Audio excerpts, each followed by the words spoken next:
우리 지난 시간에 살펴보았던 것처럼 노아의 시대에 하나님께서는 노아를 통해서 구원의 방주를 예비하시고 노아의 가족을 그 방주회로 초대하셨습니다.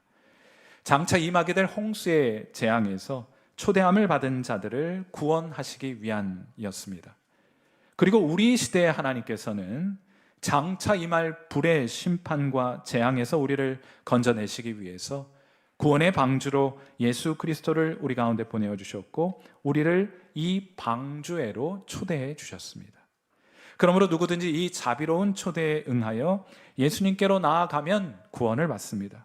그리고 끝까지 이 방주에 머무는 자들은 이 땅에서의 항해를 마치게 되는 그날 마침내 저 하늘 본향에서 하선하게 될 것입니다. 오늘은 우리 믿음의 대상이 되시는 예수 그리스도를 조금 다른 관점에서 살펴보려고 합니다. 오늘 설교의 첫 번째 요점은 이것입니다. 예수님은 우리를 살리시는 영이십니다. 자, 고린도전서 15장 45절에 이런 말씀이 있습니다. 기록된 바 첫 사람은 생명이 되었다 함과 같이 마지막 아담은 살려주는 영이 되었나니 하고 기록해 놓았어요. 창세기 언제나 새롭게 또 새롭게 읽어야 될 책이기도 한데 태초에 하나님께서 천지를 창조하실 때에 흙을 빚어 사람을 만드시고 그 코에 생기를 불어넣으시니 그제서야 사람이 살게 되었습니다. 그냥 흙으로 이겨놓았다고 산 것은 아니고 하나님께서 그 코에 생기를 불어넣으시니 비로소 사람이 생명이 되어 살게 된 것입니다. 그런데 성경 그 다음 구절을 자세히 살펴보시면 매우 흥미로운 두 가지 사항을 발견할 수 있습니다. 하나님께서 그 이후에 아담과 하와를 에덴 동산에 데려다 놓으시고 두 가지 일을 하세요.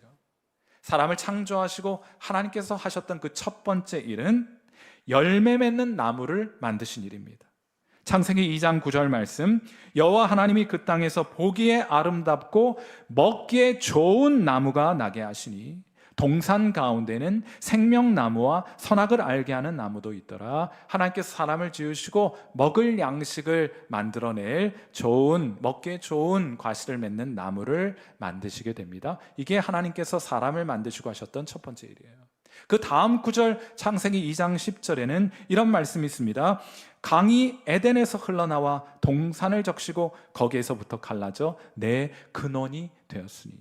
자, 그러니까 하나님께서는 사람을 만드시고 그들이 먹고 마시고 살아갈 양식과 음료를 공급해 주셨다는 사실을 창세기를 통해 확인하게 되는 거예요. 무슨 말인가? 사람은 하나님이 주시는 양식을 먹고 음료를 마시며 살아가는 존재, 이런 뜻이에요. 하나님 주신 음식 먹고 하나님 주신 음료를 먹어야 살아갈 수 있는 존재, 이것을 창세기가 우리에게 보여주는 것입니다. 제가 여러 차례 말씀을 드렸던 것처럼 제 인생의 가장 어두운 시기는 청년의 때였습니다. 그때는 참 어둡고 살맛도 나지 않았을 뿐만 아니라 그래서인지 밥맛도 참 없었어요. 살맛이 없는데 무슨 밥맛은 있겠습니까? 그래서 그런 생각했던 적이 있어요. 지금도 아직도 생생한데 어떤 생각을 했는가 하면 왜 사람은 밥을 3끼나 먹어야 살 수 있는 걸까? 그냥 알약 같은 거 하나 먹고 일주일씩 살고 한 달씩 살고 아니 1년씩 살 수 있으면 참 좋겠다 하고 생각했던 적이 있습니다. 그만큼 밥맛이 없었던 때예요. 그러다가 전도를 받고 교회에 나갔더니 형 누나들은 예배를 마치면 꼭 3, 3, 5 모여갖고 식당을 가더라고요. 그리고는 음식을 푸짐하게 차려놓고 하는 말이 하나님은 왜 3끼만 먹고 살게 하셨을까? 하루에 3끼, 4끼, 5끼 먹고 살게 하셨으면 참 좋았을 텐데 하고 얘기를 하시더라고요. 사랑하는 성도 여러분, 예수 믿으면 밥맛이 납니다. 예수 믿으면 살맛이 납니다. 아니 그러지 않아도 밥맛 좋은데 살찔까 봐 염려하는 분들 계십니까? 걱정하지 마십시오. 먹은 만큼, 아니 그보다 더 열심히 주를 위해, 주의 몸된 교회를 위해 일하게 하실 것이니 걱정하지 않으셔도 돼요. 여러분, 예수 믿으면 밥맛 납니다. 예수 믿으면 살맛이 나요. 그런 관점에서 성경을 보면 성경 참 재밌습니다. 먹는 이야기로 가득 채워져 있어요. 창세기 하나님께서는 아담에게 에덴 동산의 모든 나무의 열매를 먹어도 좋다, 선악과만 먹지 말고 다 먹어라, 이렇게 얘기하신 거예요. 출애굽기 광야에서 하나님은 이스라엘 백성에게 만나도 주시고 고기 메추라기도 주시고 반석에서 물을 내어 그들을 마시게 하십니다. 예수님께서 태어나신 곳이 어디입니까? 유대 베들레헴이에요. 햄. 좋아하는 햄 아니에요? 그런데 사실 이 베들레헴이라는 실제 의미는 떡집이라는 뜻이에요. 예수님이 자주 드셨던 비유는 혼인잔치의 비유입니다. 먹고 마시는 비유예요. 최초의 기적은 가나의 혼인잔치에서 물을 포도주로 바꿔주는 사건 아니었습니까? 굶주린 무리들을 향해서는 오병이어의 기적을 베푸셔서 그들을 배불리 먹게 하셨어요. 십자가 처형 직전에도 제자들 불러놓고 떡과 포도주 가져다 놓으시고 무엇을 하셨습니까? 성만찬 하시고 내가 다시 올 때까지 이 성만찬의 의식을 제자들은 계속해서 해갈 것을 명령하지 않으셨습니까? 그리고 부활하신 후에는 제자들을 불러 생선 굽고 떡 구워 그들을 먹이셨습니다. 그리고 주님 사랑한다 고백하는 베드로를 향해서는 내 양을 먹여다오 하고 먹여달라는 부탁과 함께 승천하시게 되었어요. 그러지 않아도 식욕이 너무 좋아 문제인데 예수 믿고 밥맛 더 좋아지면 안 되는데 하는 분들을 위해서 우리는 여기에서 한 걸음 더 나아가 보도록 하겠습니다. 우리의 몸은, 우리의 육신은 먹어야 삽니다. 마셔야 삽니다. 하나님이 그렇게 지어 놓으신 거예요. 그런데 그건 그림자입니다. 육신은 육의 양식과 음료를 먹어야 삽니다. 그러나 우리의 영은 달라요. 우리의 영은 육신의 음식과 육신의 음료를 먹는다고 해서 사는 것이 아니에요. 우리의 영은 영의 음식과 영의 음료를 먹어야 삽니다. 영이 무엇입니까? 영은 하나님과 교제하는 기능입니다. 하나님이 그것을 유독 사람에게만 심어주셨어요. 그래서 우리 안에는 영원을 사모하는 마음도 있고 하나님을 사모하는 마음도 우리 가운데 있는 겁니다. 영은 하나님과 교제하는 기능이에요. 그러므로 영이 죽어 있으면 하나님과 교제할 수 없습니다. 하나님이 느껴지지 않습니다. 이 세상 사람들은 하나님이 없다고 말합니다. 영이 죽어 있으니 하나 이상한 것이 아니에요. 예수 믿지 않는 사람들이, 이 세상 사람들이 하나님 없다고 하는 것 지극히 당연한 결론이에요.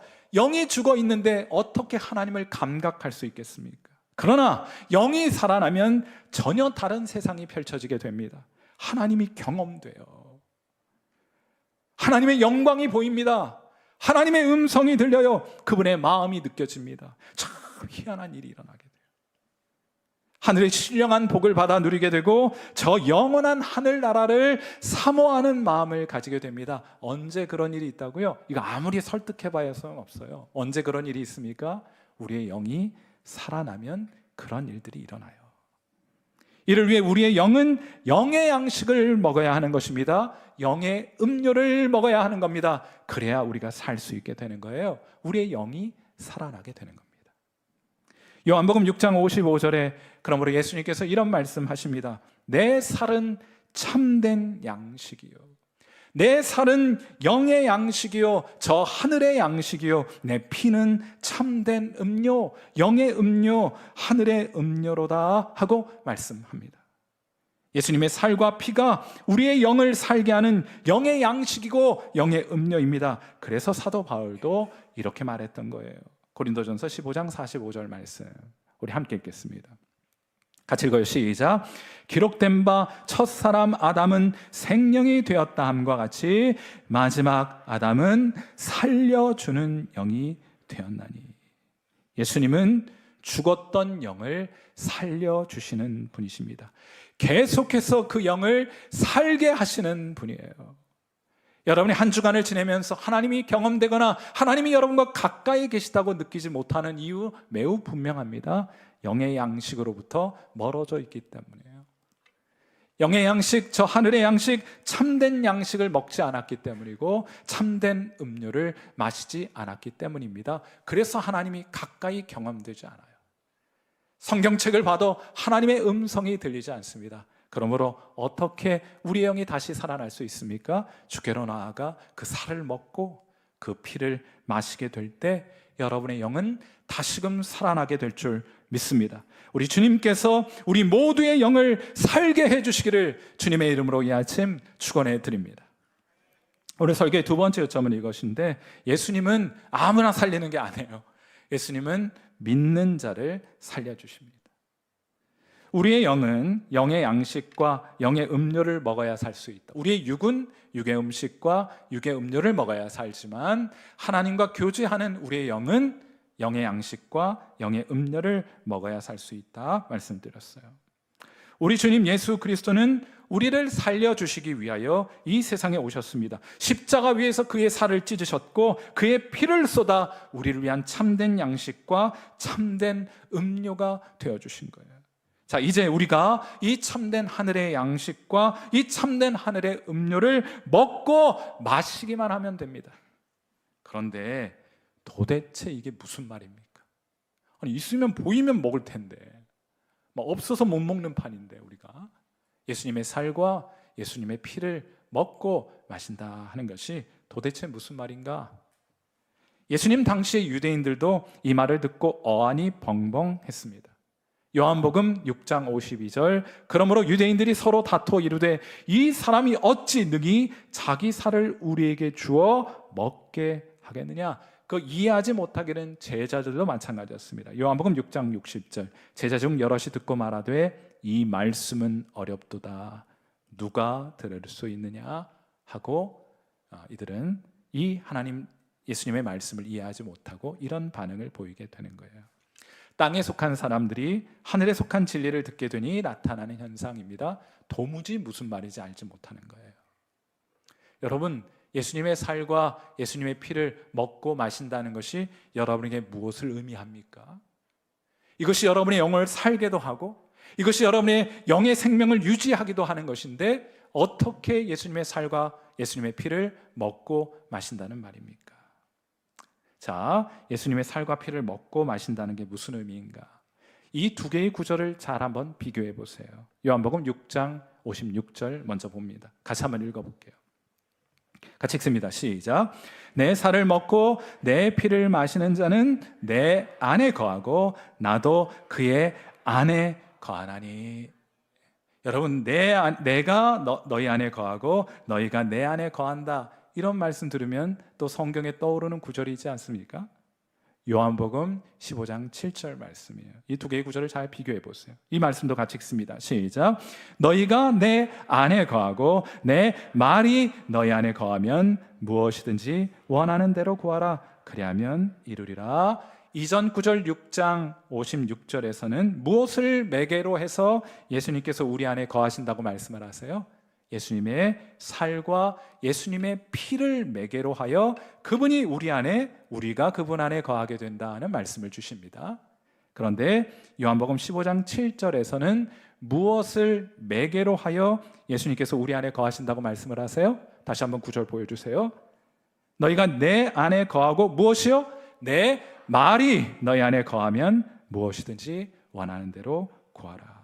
다시 말하여 예수님의 살과 예수님의 피를 먹고 마신다 하는 것은 그분의 말씀을 우리 영혼 안에 머물게 한다는 것을 의미하는 거예요.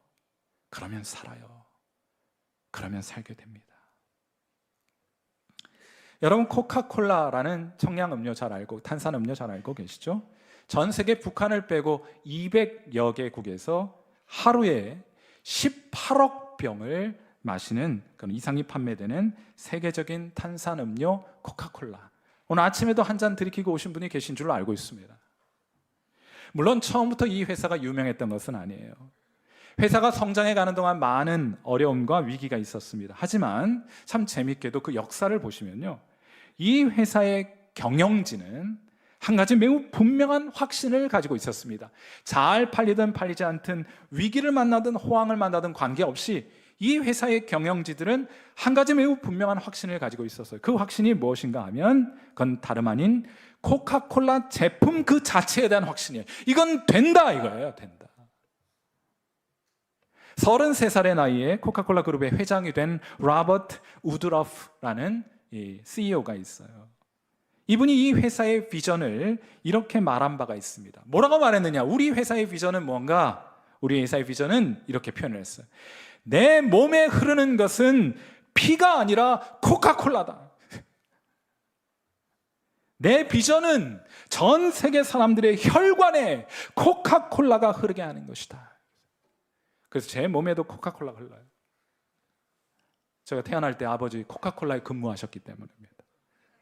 그때 우유를 좀 많이 드실 일이지 코카콜라를 드시는 바람에 제 얼굴이 이렇게 시커멓게 되어버렸어요. 여러분, 그런데 이 구호를 듣게 되면은 저는 하나님의 비전도 이와 매우 유사하다고 생각하게 되었습니다. 하나님은 우리의 영적인 혈관이 있다면 그 영적인 혈관에 주님의 말씀이 흐르게 되기를, 전 세계 영혼들의 혈관에 하나님의 말씀이 흐르게 되기를 바라고 기대하고 계세요. 사랑하는 성도 여러분, 그러니 부지런히 주님의 말씀을 우리 영혼에 들이부어야 되지 않겠습니까? 그 말씀을 우리 영혼에 단단히 붙들어 매야 하지 않겠습니까? 하나님의 말씀이 우리 심령에, 우리 영혼의 혈관을 흐를 수 있도록 그 말씀을 날마다 섭취할 뿐만 아니라 그 말씀을 우리의 영혼으로 단단히 붙들어 매어야 하지 않겠어요? 제가 지난주에 우리 교회 한 집사님의 부탁으로 요양병원에 계신 이 집사님의 93 되신 어머니에게 복음을 전하고 돌아왔습니다. 제가 어떤 말씀으로 이제 93 되신 어르신께 어떤 말씀이 좋을까, 신학적인 설명을 복잡하게 할 수는 없는 일 아니에요. 그래서 제가 즐겨 혹은 좋아하는 누가복음 말씀 가지고 복음을 전하였어요. 예수님께서 십자가에 달리셨을 때 함께 달린 강도가 예수님께 부탁을 했어요. 예수님, 천국 가실 때 나를 좀 꼭 기억해 주세요. 그러자 어르신, 예수님께서 이 말씀 들으시고 그 강도에게 말씀해 주셨습니다. 네가 오늘 나와 함께 낙원에 있으리라. 어르신, 천국 가는 다른 방법은 없어요. 예수님, 저를 꼭 좀 기억해 주세요, 저 좀 불쌍히 여겨주세요 하는 마음이면 충분합니다 하고 말씀을 드렸어요. 그랬더니 이분이 93 되셨는데 아주 또릿또릿한 정신이, 고개를 끄덕이시면서 제게 뭐라고 말씀한지 아세요? 그 말 참 맞는 말이에요 하시더라고요. 제가 얼른 그 기회를 놓치지 않고, 그럼 어르신, 저와 함께 기도하시겠습니까? 제가 두 어르신의 두 손을 꼭 잡고 기도를 했어요. 저를 따라서 한번 해보세요. 예수님, 주님의 나라가 임하실 때 저를 꼭 좀 기억해 주세요. 그리고는 제가 이분을 위해서 기도를 하는데, 축복하면서 기도를 하는데 제 손을 꽉 쥐셨어요. 93 연세에 얼마나 악력이 좋은지 손가락 잘라지는 줄 알았어요. 진짜 너무너무 아팠어요. 기도를 길게 할 수가 없었습니다. 막 피가 안 통하는 거예요. 그런데 손은 아팠지만 제 마음은 참 기쁘더라고요. 아, 말씀은, 하나님의 복은 이렇게 쥐는 것이구나. 이 간절함으로 악작 같은 영혼의 힘으로 주님의 복음 붙들고 하나님의 약속과 말씀을 붙들 수만 있다면, 우리 주님의 말씀이 우리 영혼에 계속해서 머물게 할 수만 있다면, 그래야 우리의 의식 구석구석에 하나님의 말씀이 흐르고 우리의 무의식 구석구석에도 우리 주님의 말씀이 흐를 수만 있다면, 그래야 우리가 내 모든 혈관 속을 흐르는 것은 피가 아니라 내 사랑하는 주님의 말씀입니다 하고 고백할 수만 있다면 얼마나 좋겠는가 하는 마음을 가지고 집으로 돌아오게 되었어요. 사랑하는 성도 여러분, 예수님의 살과 예수님의 피를 먹고 마신다는 것의 의미는 바로 주님의 말씀을 붙들고 살아가는 것임을 믿습니다. 사랑하는 성도 여러분, 예수님의 말씀이 여러분의 영혼을 채우고 여러분의 영혼 안에서 강같이 흐르게 되는 귀한 복 있게 되기를 주님의 이름으로 축원해 드립니다.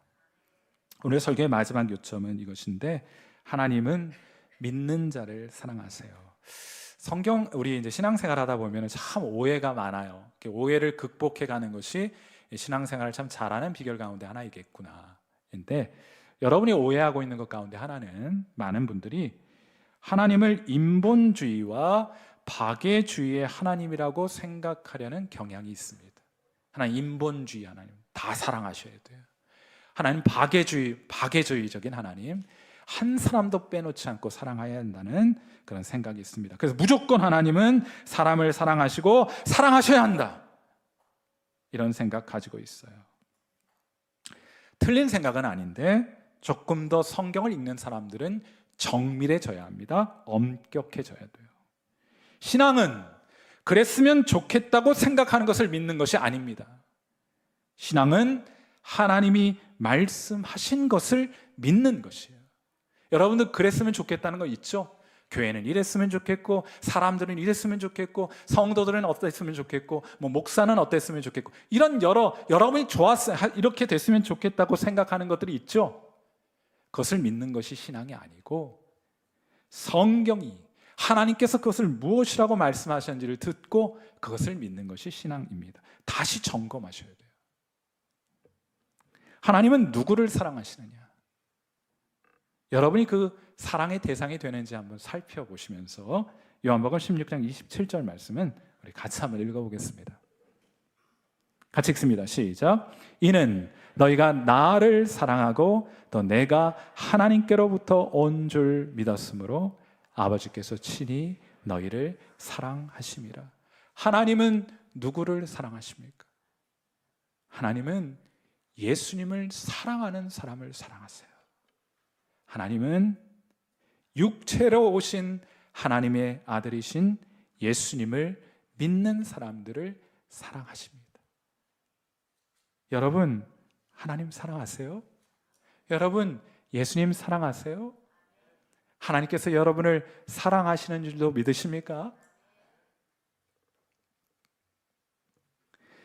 제가 이 이야기는 아마 앞으로도 계속해서 여러분에게 기회가 될 때마다 들려드릴 텐데, 이 베트남 전에서 전사한 아들, 이제 전쟁터에 나갔다 아들이 죽었어요. 얼마나 낙심이 됐겠습니까? 얼마나 슬프고 절망에 빠졌겠어요. 그러던 어느 날 한 청년이 이 아버지를 찾아와 말합니다. 그림을 좋아하신다기에 가져왔습니다.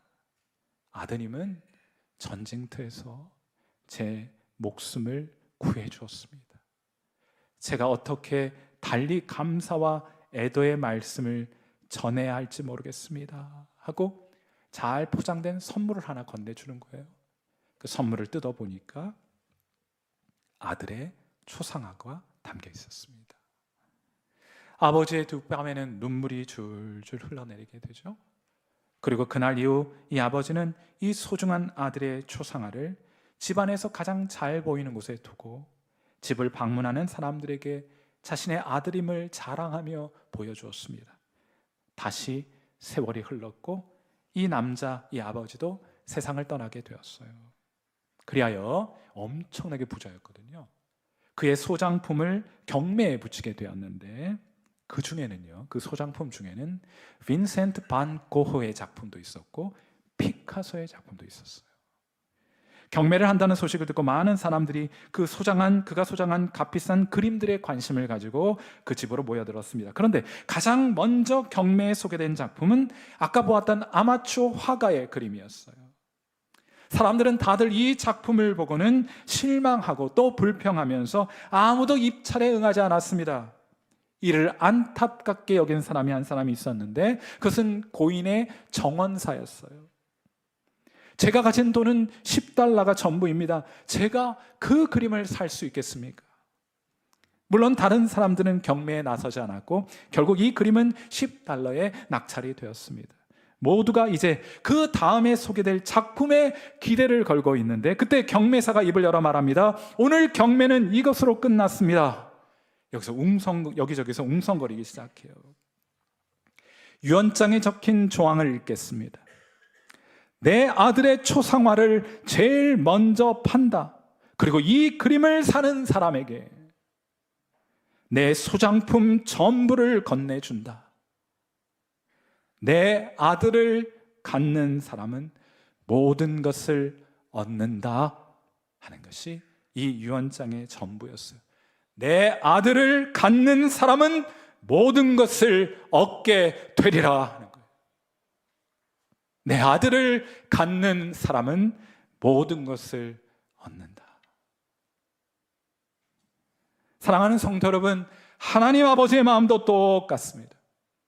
하나님의 특별한 사랑은 오직 육체로 오신 하나님의 아들 예수 그리스도를 사랑하는 자, 그분을 존귀 여기는 자, 그분을 경배하는 자들을 하나님은 사랑하시는 거예요. 아무나 사랑하라고 강요하지 말아요. 하나님은 그런 강요에 꿈쩍도 하지 않으십니다. 하나님은 그분의 아들을 사랑하는 자를 사랑하시는 하나님이세요. 사랑하는 성도 여러분, 여러분은 예수님 사랑하십니까? 그리하여 여러분은 하나님의 사랑을 받고 계십니까? 하나님이 여러분을 사랑하는 증거, 여러분이 하나님의 사랑을 받고 있다는 증거가 무엇입니까? 요한복음 16장 24절이 여러분이 하나님의 사랑을 받고 있는지 그렇지 않은지를 판별할 수 있는 기준을 우리에게 제공해 줘요. 증거가 담겨 있습니다. 요한복음 16장 24절 말씀도 같이 읽습니다. 시작. 지금까지는 너희가 내 이름으로 아무것도 구하지 아니하였으나 구하라 그리하면 받으리니 너희 기쁨이 충만하리라. 하나님이 예수님 사랑하는 여러분을 사랑하신다는 증거는 기도응답이에요. 기도응답. 그로 인한 기쁨이 하나님이 여러분을 사랑하신다는 증거입니다. 이게 없으면 하나님이 나를 사랑하는지 하는 확신이 사라져버리게 돼요. 기도했는데 응답받는다? 하나님 내 옆에 계신 거예요. 내 기도를 다 들으시는 거예요. 내 기도에 응답하시는 하나님이신 겁니다. 내가 그분의 사랑을 받고 있음을 기도 응답을 통해 확인하게 되는 거예요. 지난주에 우리 교회 주찬양 자매가 오셔서 이제 간증도 하시고 2부 순서 훨씬 더 좋았어요. 이 자매가 북녘 땅 지하교회 이 북한의 성도들이 세상 유혹 많은 남한의 성도들을 위해 간절히 기도하고 있다는 간증을 들려주었을 뿐만 아니라 실제로 기도하는 육성을 녹음하여서 우리에게 들려주었습니다. 신선한 충격이었어요. 북한의 성도들이 저와 여러분을 위해 기도하고 있어요. 우리의 믿음이 이 세상의 유혹 때문에 사라져버리지 않도록 기도하고 있다는 거예요. 그런데 여러분, 더 큰 감동이 되었던 건 뭔지 아세요? 저만 이렇게 감동을 느꼈을까? 뭐냐면 이 말을 하고 질의응답 시간이 있었는데 한 권사님이 손을 번쩍 들고 말하시는 거예요. 뭐라고 말씀하셨느냐? 우리도 북녘 땅 성도들을 위해, 그들의 믿음을 위해 오래전부터 기도해 왔습니다. 핍박과 박해 속에서 그들의 믿음 잘 뿌리 내리도록, 흔들림 없도록, 주님을 향한 그 사랑 변치 않도록 기도해 왔습니다. 그들이 우리를 위해 기도하고 있다는 소식이야말로 우리의 오랜 기도에 대한 하나님의 응답입니다 하고 간증하시는 거예요. 여러분, 얼마나 감동적인 간증입니까? 하나님이 우리의 기도를 잊지 않으시고 그 기도에 응답해 주신다고 하시니 얼마나 감격이 되느냐 말이에요. 여러분, 이보다 하나님의 사랑에 대한 더 큰, 더 확실한 증거가 어디 있겠습니까? 사랑하는 성도 여러분, 여러분 예수님 사랑하십니까?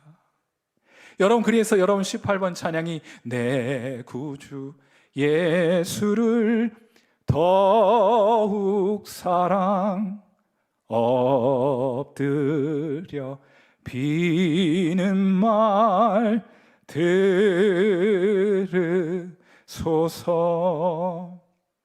내 진정 소원이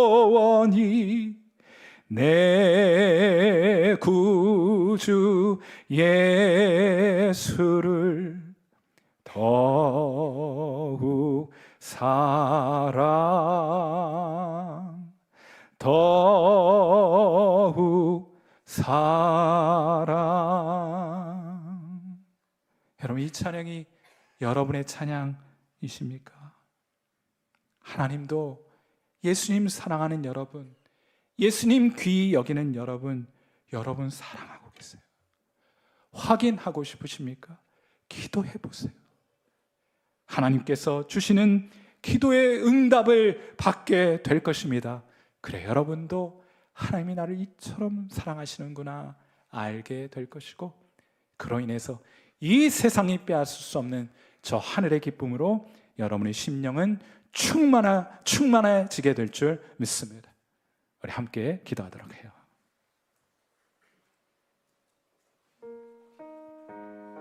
우리 반주 들으시면서 함께 기도합니다. 하나님 아버지, 우리의 영을 살게 하옵소서.